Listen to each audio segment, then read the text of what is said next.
Jemaat yang dikasihi Tuhan, perjalanan yang kita tempuh tidak mudah, penuh pergumulan hidup. Perjuangan untuk tetap bisa bertahan dalam segala kondisi menghantar bangsa kita memasuki usia 75 tahun. Namun di atas semuanya itu, Tuhanlah sang pemilik semesta. Dialah yang memelihara kehidupan manusia dari dulu, kini, dan selamanya. Marilah kita datang sujud menyembah dengan membawa kerinduan dan penghormatan kita kepada Tuhan dengan menyanyikan PKJ 14.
Pertolongan kita adalah dalam nama Tuhan yang menciptakan langit dan bumi. Amin. Kasih karunia dan damai sejahtera dari Allah Bapa, Putra dan Roh Kudus ada pada saudara sekalian. Dan pada saudara juga. Setiap hari kita menerima berkat Tuhan. Sudahkah kita mensyukurinya? Apakah kita masih ragu atas karya Sang Pencipta dalam hidup ini? Jika kita beriman pada kasih-Nya, mari kita nyatakan melalui sikap hidup yang dimulai dari dan memuliakan nama-Nya, Sang Sumber Kuasa dalam hidup kita. Mari kita menyanyikan MKB 7.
Jemaat yang terkasih di dalam Tuhan Yesus Kristus, jika kita mengaku dosa kita, maka Ia adalah setia dan adil, sehingga Ia akan mengampuni segala dosa kita dan menyucikan kita dari segala kejahatan.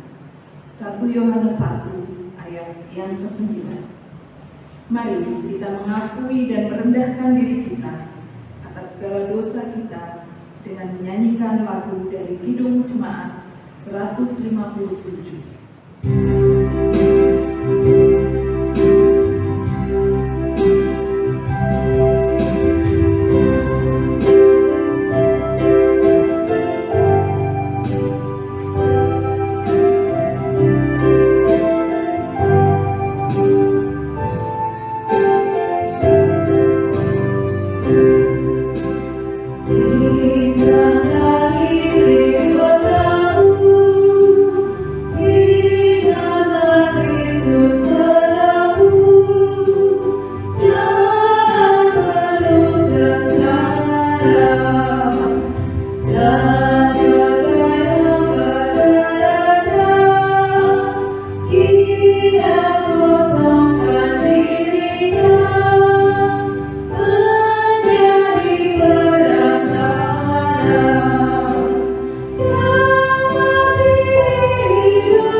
aturkan kembali pujian dari Kidung Jemaat 157.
Tak berkesudahan kasih setia Tuhan, tak habis-habisnya rahmat-Nya, selalu baru tiap pagi, besar kesetiaan. Ratapan 3 ayat 22-23. Demikianlah berita anugerah dari Tuhan. Syukur kepada Allah. Mari kita nyanyikan dengan penuh sukacita ungkapan iman kita melalui lagu Tuhan Yesus baik.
Bapa Surgawi, terima kasih atas penyertaan Tuhan, sehingga sampai saat ini kami masih Kau beri kesempatan mendengarkan firman Tuhan.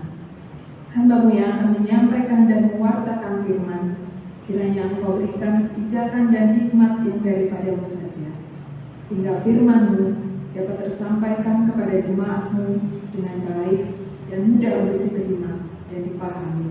Terlebih untuk jemaat-Mu yang akan menerima dan mendengarkan sabda-Mu, Engkau penuhi dengan hikmat-Mu, sehingga firman yang akan kami terima semuanya tidak sekedar masuk telinga kanan dan keluar telinga kiri, namun firman-Mu dapat bertumbuh dalam hati dan menggerakkan kami untuk mewujudkan secara nyata firman-Mu dalam kehidupan kami keseharian.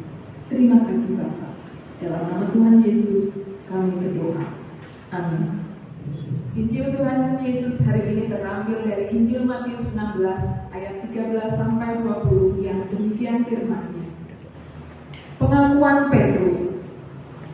Setelah Yesus tiba di daerah Kaisarea Filipi, Ia bertanya kepada murid-muridnya, kata orang, siapakah anak manusia itu? Jawab mereka, ada yang mengatakan Yohanes Pembaptis, ada juga yang mengatakan Elia, Dan ada pula yang mengatakan Yeremia atau salah seorang dari para nabi.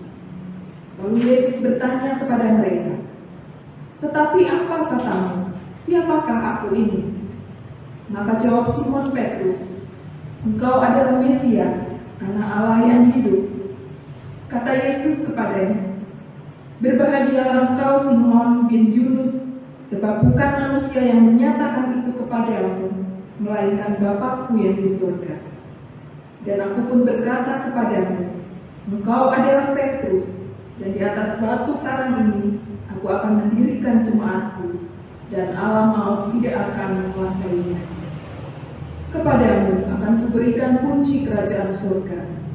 Apa yang kau ikat di dunia ini akan terikat di surga, dan apa yang kau lepaskan di dunia ini akan terlepas di surga." Lalu Yesus melarang murid-muridnya supaya jangan memberitahukan kepada siapapun bahwa Ia Mesias. Yang berbahagia ialah orang yang mendengarkan sabda Tuhan setelah yang tekun melaksanakannya. Haleluya.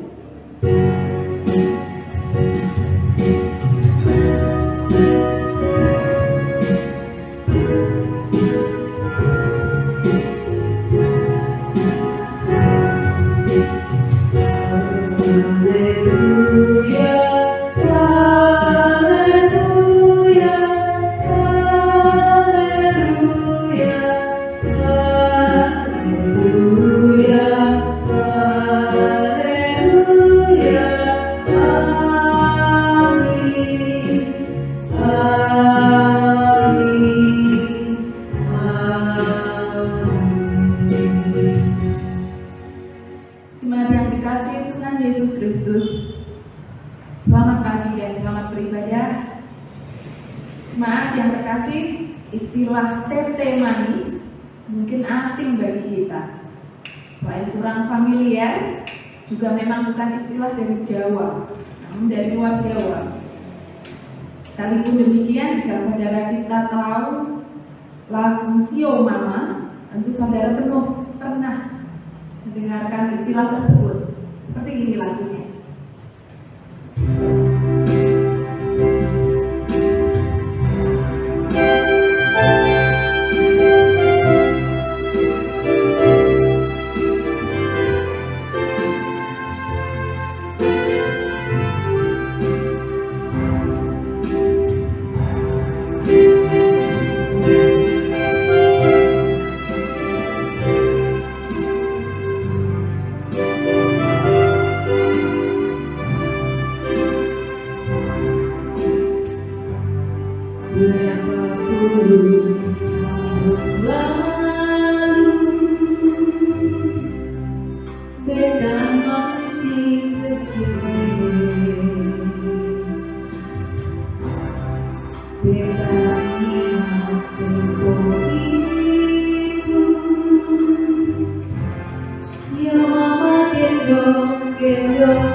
Beta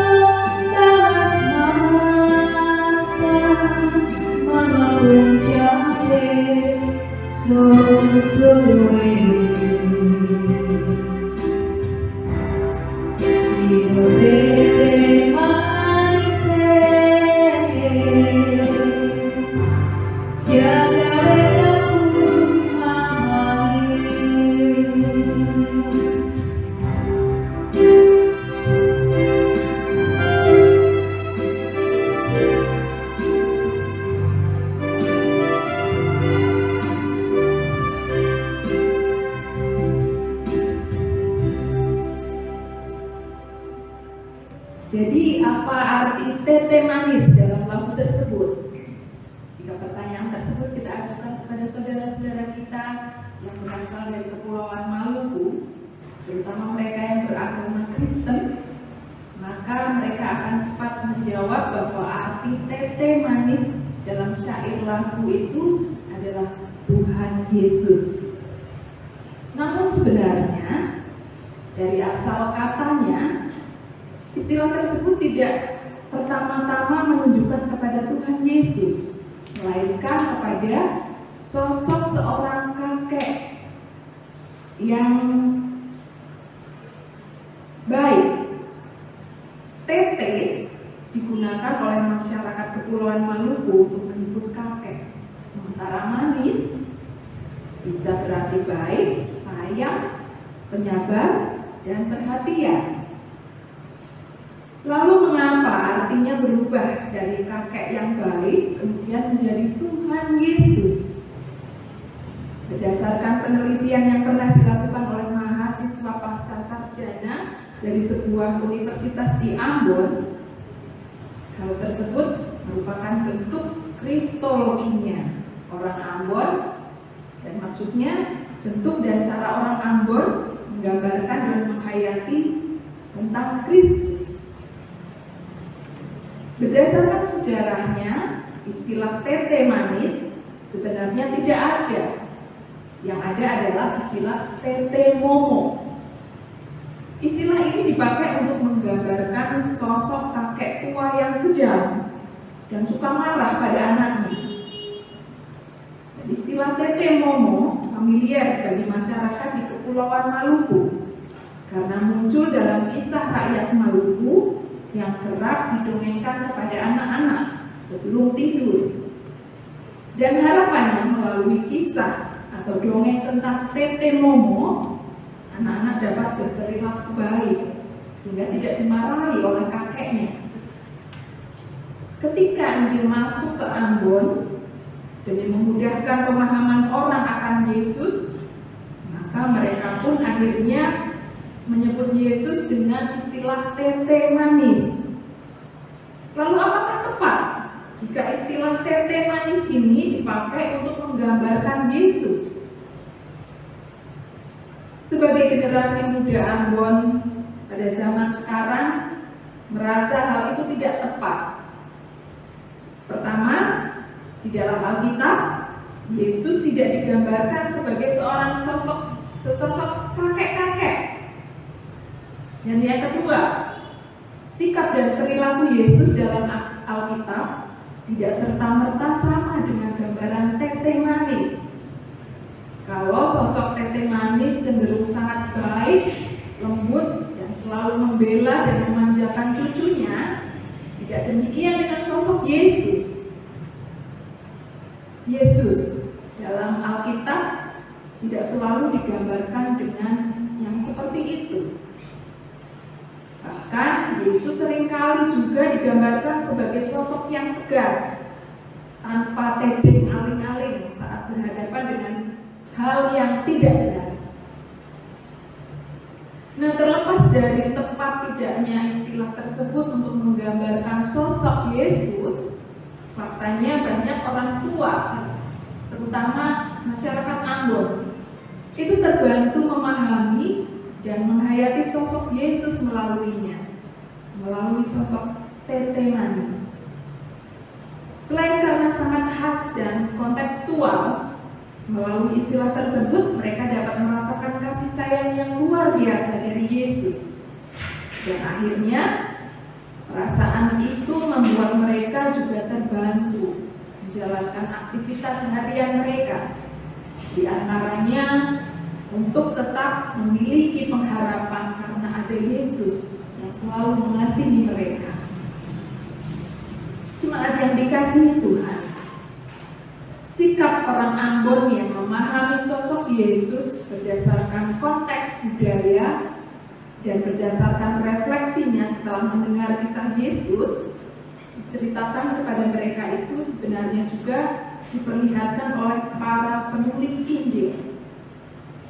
Sekalipun mereka sama-sama berkisah tentang Yesus, Penginjil Matius menyebut Yesus sebagai anak Daud, anak Abraham. Sedangkan penginjil Markus menyebut Yesus sebagai anak manusia.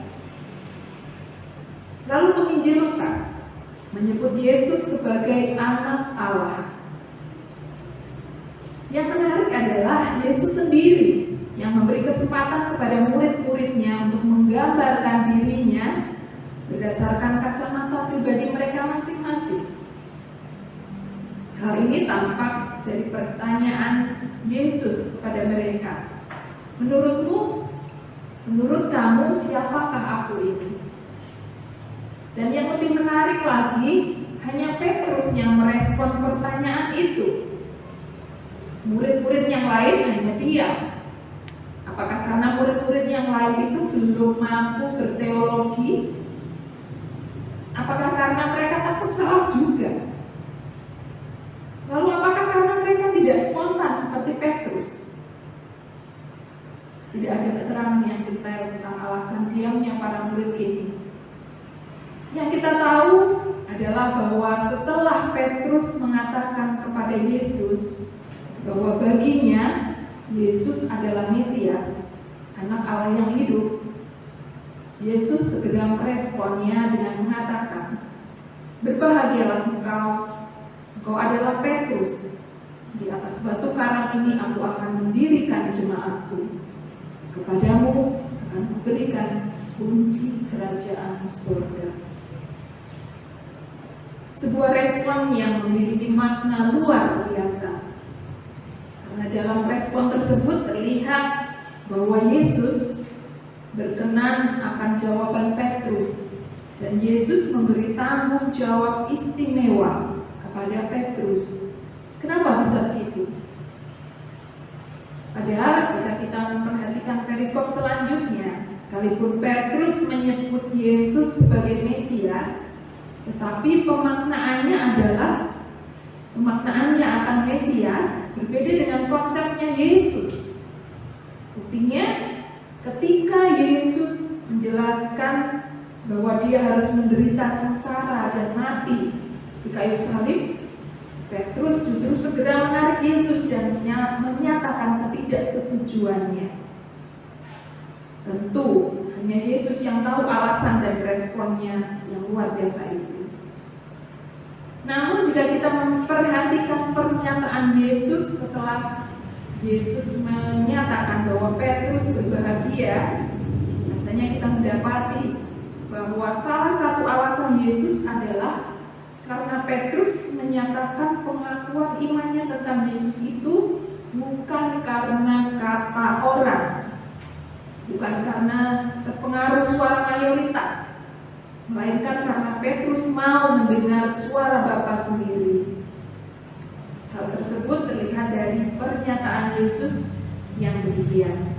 Bukan manusia yang mengatakan hal itu kepadamu, melainkan Bapa-Ku yang di surga. Terhadap sikap Petrus yang mendasarkan pengakuan imannya karena mendengar suara Bapa, Yesus menjadikan Petrus sebagai prototipe kehidupan jemaat. Harapannya jemaat yang lain pun bisa memiliki iman yang otentik, yang didasarkan pada kepekaannya memahami kehendak Tuhan dan bukan sekedar ikut-ikutan. Hal tersebut terlihat dari pernyataan Yesus, "Engkau adalah Petrus, di atas batu karang ini aku akan mendirikan jemaat." Hanya saja yang juga tidak boleh dilupakan adalah bahwa apapun bentuk pengakuan imannya, seharusnya hal tersebut dapat terlihat juga dari perilaku, bukan sekedar ucapan. Hal inilah yang diingatkan oleh Rasul Paulus dalam surat Roma. Awalnya Rasul Paulus menjelaskan tentang pemahaman imannya kepada jemaat Roma, yang dibingkai dalam pernyataan yang berbunyi, "Sebab segala sesuatu adalah dari Dia dan oleh Dia dan kepada Dia. Bagi Dialah kemuliaan selama-lamanya." Nah, setelah itu Rasul Paulus melanjutkan tulisannya dengan memberi penjelasan tentang hal konkret yang mesti diperlihatkan oleh orang yang memiliki pengakuan seperti itu. Pengakuan itu mesti mewujud dalam tindakan dan harus ada 3 hal konkret yang dimaksudkan oleh Rasul Paulus. Yang pertama adalah mempersembahkan tubuh sebagai persembahan yang hidup, kudus dan berkenan kepada Allah, karena itu adalah ibadah yang sejati. Yang kedua, menunjukkan pembaharuan budi, yaitu menyelaraskan seluruh kehidupannya kepada kehendak Allah, sebab kehendak Allah itu baik, berkenan dan sempurna. Dan yang ketiga, harus menempatkan dan menerima diri dengan tepat, serta dapat menguasai diri. Istilah dalam bahasa Jawanya, bisa rumangsa, ojo rumangsa bisa. Ketiga hal yang diungkapkan Rasul Paulus itu tentunya bukan hal yang mudah untuk dilakukan, sebab semuanya berhubungan dengan kerelaan untuk memberi, bahkan mengorbankan diri. Namun sekalipun tidak mudah, beberapa perempuan yang hidup di zaman Musa dimampukan oleh Tuhan untuk dapat melakukannya. Yang pertama, Sifra dan Hua, yang adalah bidan-bidan yang membantu persalinan para perempuan Ibrani. Perintah Fir'aun bagi mereka adalah supaya membunuh semua bayi-bayi laki-laki yang lahir. Namun mereka tidak melakukannya sekalipun terancam hukuman dari penguasa. Perempuan yang kedua adalah kakak perempuan Musa, yaitu Miriam. Dia merelakan diri untuk mengikuti kemanapun bayi Musa terbawa aliran air sungai. Bahkan dia berani menemui putri Fir'aun untuk mencarikan ibu susu bagi Musa tadi. Perempuan yang ketiga adalah ibu Musa sendiri, yaitu Yokebed. Dia berani menyembunyikan bayinya hingga 3 bulan, sekalipun terancam bahaya jika sampai ketahuan. Dia berani mengambil kesempatan untuk menyusui dan mendidik Musa sendiri, sekalipun bisa saja identitasnya itu ketahuan. Ibu bayi, dia itu sebenarnya ibu bayi tersebut. Dan perempuan selanjutnya adalah putri Fir'aun sendiri. Sekalipun termasuk inner circle dari penguasa saat itu, dia berani memutuskan untuk mengambil dan membesarkan bayi Musa yang notabene adalah bayi atau anak Ibrani. Tindakan para perempuan itu berisiko besar. Nyawa mereka pun terancam, namun mereka tetap melakukannya. Mereka melakukan tindakan ini berdasarkan rasa takut akan Tuhan dan rasa kemanusiaan. Cuma ada yang dikasihi Tuhan. Kita sendiri bisa jadi dengan mudah merumuskan formula pengakuan iman kita kepada Tuhan. Kita bisa menggunakan formula yang lazim digunakan, seperti pengakuan iman rasuli. Kita juga bisa menggunakan istilah lokal yang sudah diterima dalam masyarakat, seperti kita menyebut Gusti, Pangeran Yehua, atau Tete Manis tadi. Kita juga bisa menyatakan pengakuan iman berdasarkan refleksi pribadi terkait karya Tuhan dalam hidup kita. Dan hal yang tidak boleh dilupakan adalah kita harus menghargai keberagaman formula pengakuan iman yang ada, tanpa perlu jatuh pada pemutrakan atas formula tersebut. Selain itu, pengakuan iman itu harus mewujud dalam kehidupan kita sehari-hari. Dan yang terakhir, perwujudan pengakuan iman itu kiranya tidak bisa didasarkan pada faktor eksternal, melainkan kesadaran bahwa pertolongan kita adalah dalam nama Tuhan dan kebutuhan untuk peduli dengan sesama. Tuhan memberkati. Amin. Jemaat yang terkasih, marilah kita bersama dengan umat Allah di masa lalu, masa kini dan masa depan, mengingat pengakuan pada baptisan menurut pengakuan iman rasuli dengan mengucapkan demikian. Aku percaya pada Allah Bapa yang Maha Kuasa, Khalik langit dan bumi, dan kepada Yesus Kristus anaknya yang tunggal Tuhan kita, yang dikandung daripada Roh Kudus, lahir dari anak darah Maria, yang menderita di bawah pemerintahan Pontius Pilatus, disalibkan, mati dan dikuburkan, turun ke dalam kerajaan maut. Pada hari yang ketiga, bangkit pula dari antara orang mati, naik ke surga, duduk di sebelah kanan Allah, Bapa yang Maha Kuasa, dan akan datang dari sana untuk menghakimi orang yang hidup dan yang mati. Aku percaya kepada Roh Kudus, gereja yang kudus dan am, persekutuan orang kudus, pengampunan dosa, kebangkitan dari dan hidup yang kekal. Jemaat yang terkasih, mari kita berdoa syafaat. Saya berdoa. Allah yang Maha Baik, Tuhan kami yang menganugerahkan kehidupan bagi kami umat ciptaan-Mu, kami bersyukur ya Tuhan karena kami diperkenankan lagi untuk datang di rumah-Mu yang kudus ini untuk memuji dan memuliakan kebesaran nama Tuhan. Kami bersyukur pula karena Engkau telah menyertai dan memberkati kehidupan kami sepanjang hari yang telah kami lalui. Kami boleh senantiasa dikelilingi oleh berbagai bentuk berkat yang sudah kami peroleh, baik lewat pekerjaan dan karya kami, ataupun dari orang-orang yang menjadi tangan-Mu untuk membantu kami.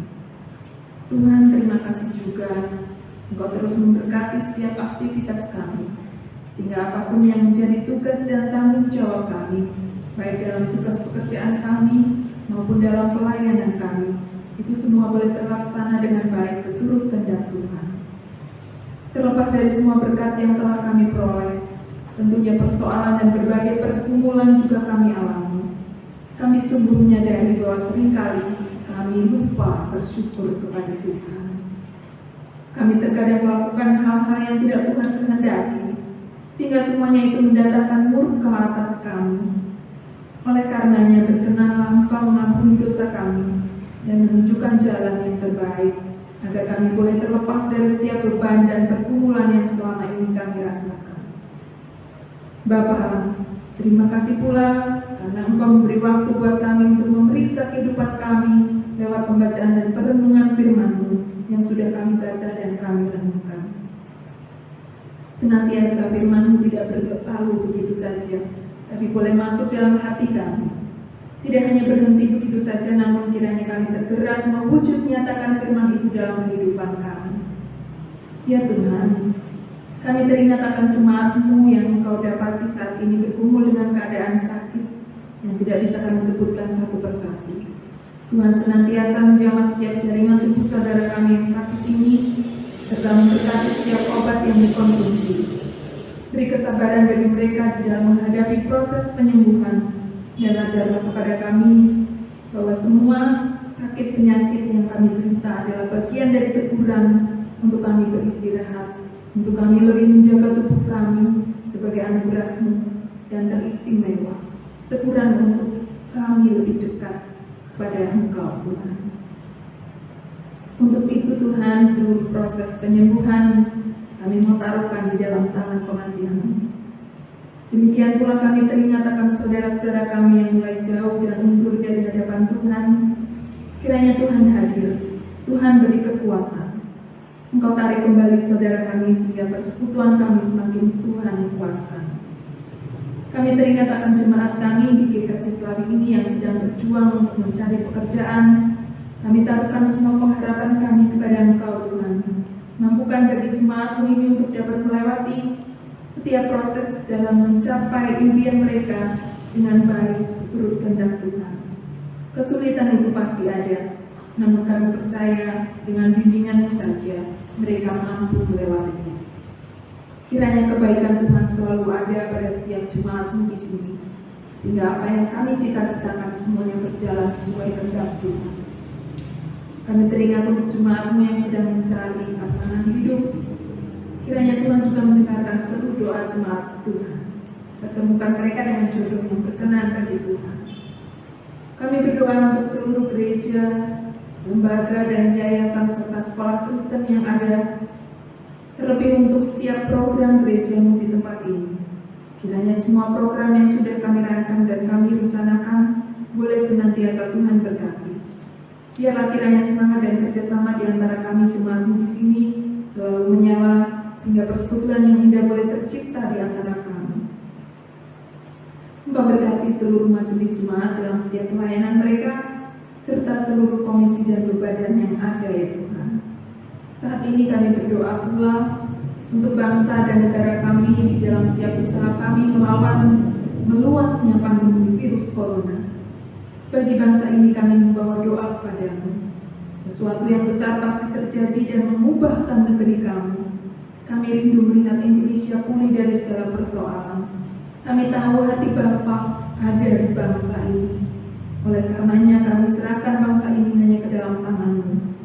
Berkatilah pemerintah dan pemimpin kami, serta seluruh aparat pemerintahan kami. Anugerahkanlah mereka hikmat dan kebijaksanaan yang dari Tuhan saja. Tuhan yang penuh kebaikan, kiranya Tuhan terus memberikan kami, jemaat-Mu yang hadir saat ini, dengan kesehatan dan kemampuan dalam kami menjalankan tugas dan tanggung jawab kami, aktivitas kami sebagai anak maupun kami sebagai orang tua. Hikmat, kebijaksanaan dan pengetahuan dari Tuhan boleh menjadi bagian dalam kami melakukan aktivitas kami dalam bekerja, bersekolah, dan seluruh aktivitas kami di lingkungan kami. Inilah seluruh doa dan permohonan kami Tuhan. Ampunkanlah bila di dalam setiap kata yang terselip hanyalah doa dosa. Hanya Engkaulah Allah kami yang Maha Pengampun. Seluruh kehidupan kami terban kami serahkan seutuhnya hanya ke dalam tangan kuasa Tuhan kami Yesus Kristus yang sudah mengajarkan kepada kami doa Bapa kami yang kami naikkan lewat pujian.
Biarlah mereka bersyukur kepada Tuhan karena kasih setianya, karena perbuatan-perbuatannya yang ajaib terhadap anak-anak manusia. Biarlah mereka mempersembahkan korban syukur dan menceritakan pekerjaan-pekerjaannya dengan sorak-sorai. Mari kita angkat pujian dari PKJ 264, bait pertama sampai dengan yang kedua.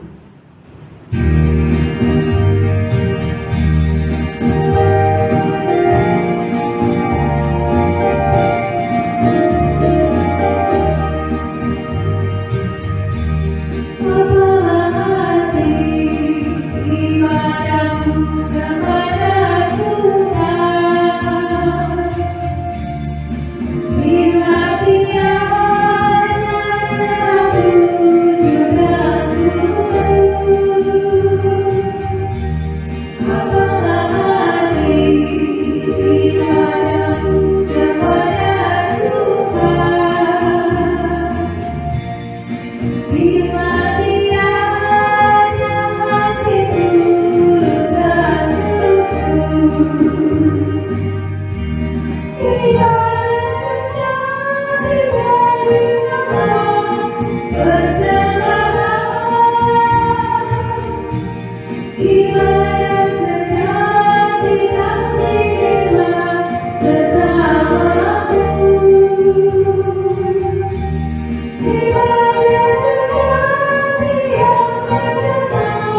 terlebih melayani Engkau sebagai wujud bakti kami kepada Tuhan.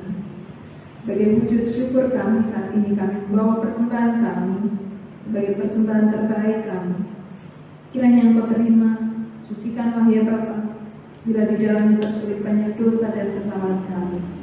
Mampukan kami untuk dapat memberikan lebih dan lebih lagi hanya untuk Tuhan. Kiranya Bapa juga memampukan kami untuk dapat mengelola persembahan ini hanya untuk kebesaran nama Tuhan saja.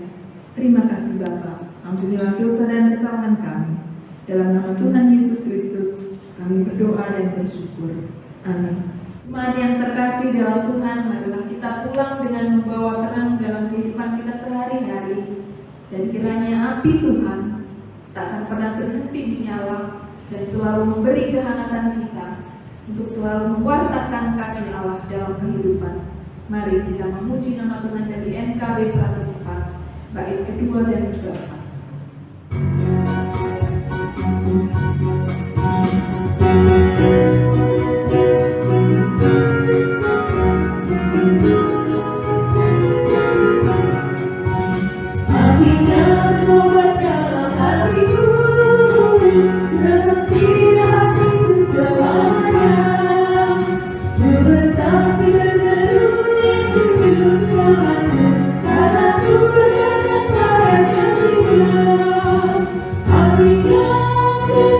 Jiwaku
hatimu kepada Tuhan. Kami mengarahkan hati kepada Tuhan. Jadilah saksi Kristus. Syukur kepada Allah, Terpujilah Tuhan. kini dan selamanya. Tuhan memberkati engkau dan melindungi engkau. Tuhan menyinari engkau dengan wajah-Nya dan memberi engkau kasih karunia. Tuhan menghadapkan wajah-Nya kepadamu dan memberi engkau damai sejahtera. Amin.